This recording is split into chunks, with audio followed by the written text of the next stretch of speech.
अम्मा अॼु तोखे कुॼा लाइ निंड नथी अचे? अम्मा निंड कीअं ईंदी?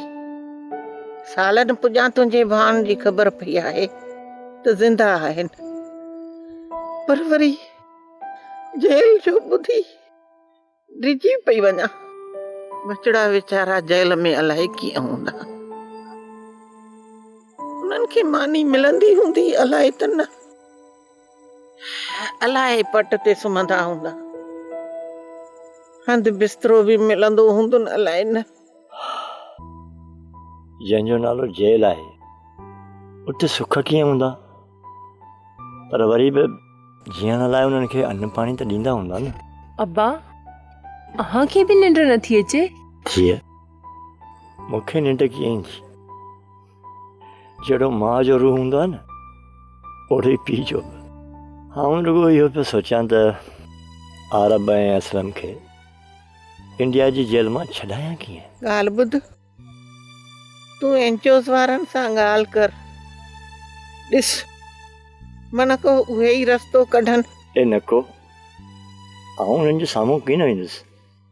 या उन्हनि जे मुंहुं लॻियुसि न त हू खां पहिरीं कर्ज़ु घुरंदा। 15 ॾींहंनि जो चयो हो, अॼु 16 ॾींहं थी वियो आहे। भला पोइ रईस मतारे खान खे चओ चवा कराए, वॾा माण्हू आहिनि, को न को रस्तो कढी विझंदा। ए अम्मा, हीउ जेको नओं ऑफिसर आयो न, सफ़ा किन्नू थो लॻे। बेवड़े ऐं बेलियाज़े माण्हूअ जी शिकली पधरी, मुर्गो ॾाढ़ी पटे हथ में ॾेई छॾींदो। बसि सोचां पियो, ख़ैर सां सुबुह थिए त ख़ैरूअ सां सलाह करे केॾांहुं निकिरंदासीं।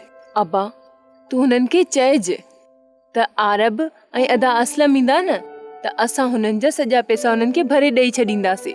अब्बा काकी ख़ैरू वारा तोखे ॿाहिरि कुॼा लाइ वठी विया हा? ख़बर न आहे, हुननि जे मन में अलाए कुॼा हो।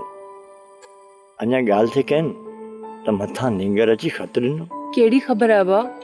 हू हुन ख़त जे बारे में या खे ॿुधाइण आया हुजनि? थी सघे थो, पर ख़ैरो जो मुंहुं लथल हो। ख़ैर सुबुह जो आउं हुन खां पुछी लाहींदुसि।